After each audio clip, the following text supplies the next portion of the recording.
ইয়াউমা ইয়াফিরুল মারউ মিন আখি, মানুষ তার ভাই দেখে পালাবে। আমি নিজের সাথে মিলালাম, আমার ছোট ভাইকে দেখে আমি পালাবো? আমাকে দেখে সে পালাবে? ওয়া উম্মিহি ওয়া আবি, যেই মায়ের পেটে 10 মাস আমি ছিলাম, যে মা আমি না ঘরে না গেলে ঘুমায় না, আমি না খেলে মা খেতে চায় না, আমার জন্য আমার মায়ের প্রাণ, আমার মায়ের জন্য আমার প্রাণ, কত ভালোবাসাবাসী। ওই মা আমাকে দেখে চিনবে না, আমি নাকি আমার মাকে দেখে চিনব না। আমি আমার বাবারে দেখে পালাবো। ছোটবেলা থেকে কোলে পিঠে করে আমার বাবা আমারে মানুষ করলো, বাবাকে কত ভালোবাসি, বাবার সাথে কত ভালোবাসার গল্প, এই বাবারে দেখে আমি দৌড় দিব, বাবা আমারে দেখে দৌড়াবে। ওয়া সাহিবাতিহি ওয়া বানি, সাহিবা মানে প্রিয়তমা স্ত্রী, যার সাথে এত ভালোবাসা এত খুনসুটি, তারে দেখে আমি পালাবো। ওয়া বানি, আমার সন্তান, যেই সন্তানের জন্য আমি আমার জীবনও দিতে রাজি, ঠিক কিনা? সন্তানকে দেখে আমি দৌড়। আব্বু বলে ডাক দিল, আমি চিনব না। আমার মেয়েটা আমারে ডাকলে নাকি আমি চিনব না, আমার মেয়েও আমারে চিনবে না। ইয়াউমা ইয়াফিরুল মারউ মিন আখিহি ওয়া উম্মিহি ওয়া আবিহি ওয়া সাহিবাতিহি ওয়া বানিহি লিকুল্লি ইমরিইম মিনহুম ইয়াউমাইযিন শাআনুন ইউগনিহি। বিশ্বনবী বললেন, আয়েশা, সেদিনটা আজকের দিনের মতো নয়, ভয়ঙ্কর একটা দিন হবে। বাবা ছেলেরে চিনবে না, ছেলে বাবার চিনবে না, মা তার মেয়েরে চিনবে না, মেয়ে তার মারে চিনবে না। মা আর মেয়ের ভালোবাসার চেয়ে বড় ভালোবাসা হতে পারে? বাবা ছেলের ভালোবাসার চেয়ে বড় ভালোবাসা? স্বামী স্ত্রীর ভালোবাসার চাইতে বড় ভালোবাসা দুনিয়ায় আছে? স্বামী স্ত্রীরে চিনবে না, স্ত্রী স্বামীকে চিনবে না, বন্ধু বন্ধুরে চিনবে না, ইমাম সাহেব মুসল্লিরে চিনবে না, মুসল্লি ইমাম সাহেবকে চিনবে না, নেতা কর্মীরে চিনবে না, কর্মী নেতাকে। বিপদে আছি, তবে 4টা কাজ করলে আমাদের বিপদকে কাটিয়ে দিবে কে? আল্লাহ। ঈমান আনতে হবে কার উপর? জোরে বলেন। ঈমানের পথে অবিচল থেকে আমার মরণ যেন হয়, ঈমানের পথে অবিচল থেকে আমার মরণ যেন হয়।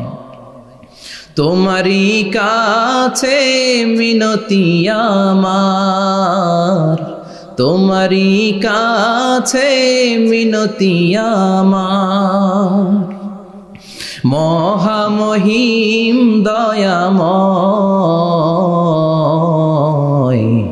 ঈমানের পথে অবিচল থেকে আমার মরণ যেন হয়। পড়েন আমিন। চমৎকার দোয়া হয়ে গেছে না? ঈমানের পথে অবিচল থেকে আমার মরণ যেন হয়। আবার পড়েন আমিন। তো যেই ইসলামী সঙ্গীতগুলোর নাশিদগুলোর কথামালা সুন্দর, এগুলো আপনারা গাবেন, এগুলো হৃদয়কে টাচ করে। যেগুলো হৃদয় থেকে লেখা হয় এগুলো হৃদয়কে টাচ করে, যেগুলো হৃদয় দিয়ে বলা হয় এগুলো মানুষের অন্তরে যে টাচ করে, ঠিক কি না? বিশ্বনবী যা বলতেন হৃদয় থেকে বলতেন, প্রাণ খুলে বলতেন, প্রাণ থেকে বলতেন, যেটা মানুষের হৃদয়কে টাচ করত। আবার বিশ্বনবী কথা বলতেন কম, কিন্তু এটার অর্থ ছিল ব্যাপক। বিশ্বনবী বলতেন, উতিতু জাওয়ামিআল কালিম, আমাকে আল্লাহ তাআলা জাওয়ামিউল কালিম দিয়েছে। বিশ্বনবী বলতেন অল্প, বলতেন অল্প, কিন্তু এটার অর্থ ব্যাখ্যা বিশ্লেষণ ভলিউমের পর ভলিউম হয়ে যায়, কিন্তু ব্যাখ্যা শেষ হয় না। সুবহানাল্লাহ। আবার বিশ্বনবী বলতেন, নুসিরতু বিররাবি মাসিরাতা শাহর, আমি যে এলাকায় দাঁড়িয়ে থাকি এলাকার ডানে বায়ে সামনে পেছনে 1 মাসের দূরত্বের রাস্তা পর্যন্ত ওই জায়গায় কোনো কাফের দাঁড়িয়ে থাকলে আমার ভয়ে তার অন্তর থার থার করে কাঁপে। ভয় দিয়ে বিশ্বনবীকে আল্লাহ তাআলা সাহায্য করেছেন। 1 মাস ডানে বায়ে সামনে পেছনে 1 মাসের দূরত্বের ভেতরে যদি কোনো কাফির মুশরিকদের আন্ডা বাচ্চাও থাকে, যত দূরেই থাকুক, বিশ্বনবীর ব্যাপারে তার অন্তরে ভয় আর ধুকধুকানি শুরু হয়ে যায়। সুবহানাল্লাহ পড়েন। এজন্য আমরা বিপদ কাটাতে পারবো না যতক্ষণ না ঈমানদার না হতে পারি। পাক্কা ঈমানদার হতে হবে। ওয়ালা তালবিসু ঈমানাহুম বিযুলমিন, তোমাদের ঈমানকে জুলুমের সাথে মিশ্রিত করো না। জুলুম মানে শিরক, শিরকের সাথে আমাদের কোনো সম্পর্ক নাই। ঈমান হতে হবে পাক্কা ঈমান। ঈমানের সাথে যদি শিরক ঢুকে, ওটা কি পাক্কা ঈমান হয়? খালিস ঈমান হয়? মসজিদে যে নামাজও পড়েন, মাজারে যে সেজদাও দেন, এরকম আছে না নাই? মসজিদে যে আল্লাহর কাছে চায়, মাজারে যে বাবার কাছে চায়, আছে না নাই? মসজিদেও দান করে, আবার মাজারে যেও দান করে, আছে না নাই? না, আপনার এই ডবল স্ট্যান্ডার্ডকে থামিয়ে দিতে হবে, এটাকে ব্রেক করে ফেলতে হবে। আপনি চাইবেন শুধু একজনের কাছে, তিনি কে? বিশ্বনবী বলতেন, ইদা সাআলতা ফাসআলিল্লাহ, যখন চাইবা আল্লাহর কাছে চাও। হাত পাতবেন কার কাছে? ওয়া ইদা ইসতাআনতা ফাসতাইন বিল্লাহ, সাহায্য যদি চাও একমাত্র কার কাছে যাবা? আমাদেরকে সাহায্য করতে পারে কে? বিপদে পড়লে উদ্ধার করতে পারে কে? কবরে মাজারে পড়ে থাকা ব্যক্তি আমাদের উদ্ধার করতে পারে? কথা বুঝতেছেন তো? সহজ না কথাটা? এতজনের কাছে যাওয়া যাবে না, এতজনের কাছে মাথা নোয়ানো যাবে না, নোয়াবো এক জায়গায়, তিনি কে? আবার বিশ্বনবী বলতেন, এই শিরিক হচ্ছে আখফা মিন দাবিবিন নামাল, পিঁপড়ার গুটি গুটি পায়ের চেয়েও শিরকটা হলো বড় সূক্ষ্ম। পিঁপড়া যেমনি গুটি গুটি পায়ে মিষ্টির দোকানে ঢুকে যায়, যে মিষ্টি নষ্ট করে, শিরক তেমনি তোমার ভেতরে ঢুকে তোমার ঈমানকে নষ্ট করে দেয়। আখফা মিন দাবিবিন নামাল। আপনি পাহাড় পরিমাণ গুনাহ নিয়ে, হাদিসে কুদসিতে এসেছে, সাগরের ফেনা পরিমাণ পাপ নিয়ে আল্লাহর কাছে হাজির হয়েছেন। আল্লাহ, আমি পাপী, আমি কি? পৃথিবী না জানুক আমি তো জানি, আমি কি পাপ করেছি হায়। পৃথিবী না জানুক আমি তো জানি, আমি কি পাপ করেছি হায়। আমার পাপের করলে বিচার, বাঁচার উপায় নাই আমার। দয়াময় প্রভু মাফ করো আমায়, মাফ করো আমায়। পড়ে না আমি? আমরা সবাই পাপী। আমরা কি? বিশ্বনবী বললেন, কুল্লুকুম খাত্তাউন, তোমরা সবাই পাপী। ওয়া খায়রুল খাত্তাইন আত-তাওয়াবুন, আর এই পাপীদের মধ্যে সবচাইতে ভালো পাপী ওই পাপী যেই পাপী পাপ করার পরে তওবা করে কার কাছে?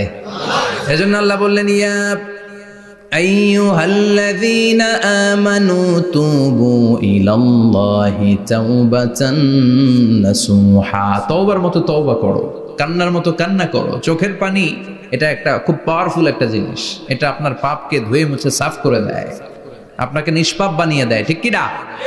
তো এই বিশাল পাপের বোঝা নিয়ে, পাহাড় পরিমাণ গুনাহ নিয়ে কিয়ামতের দিন যদি আল্লাহর কাছে আপনি হাজির হয়ে যান, ওই পাপের মধ্যে যদি শিরকের পাপ না থাকে, মানে কোনো মাজারে যে সেজদা দেন নাই, বাবার কাছে যান নাই, কোনো মাজারে মানত করেন নাই, মাজারে লাল শালু দেন নাই, মোমবাতি দেন নাই, আগরবাতি দেন নাই, মাজারে মুরগি মানত করেন নাই, এই পাপগুলো করেন নাই, অনেক পাপ আপনার আছে, কিন্তু শিরকের পাপ নাই।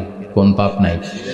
আল্লাহ বললেন, হাজার কোটি পাপ নিয়ে, পাপের বোঝা নিয়ে, পাহাড় পরিমাণ অন্যায় নিয়ে, গুনাহ নিয়ে যদি আমার সামনে আসো, আর এই গুনার মধ্যে যদি শিরকের কোনো গুনাহ না থাকে, তাহলে আমি আল্লাহ পাহাড় পরিমাণ দয়ার ক্ষমা নিয়ে তোমার কাছে হাজির হয়ে যাব। সুবহানাল্লাহ। এজন্য শিরকের সাথে আমাদের কোনো সম্পর্ক, এই শিরক করলে তার মাফ নাই।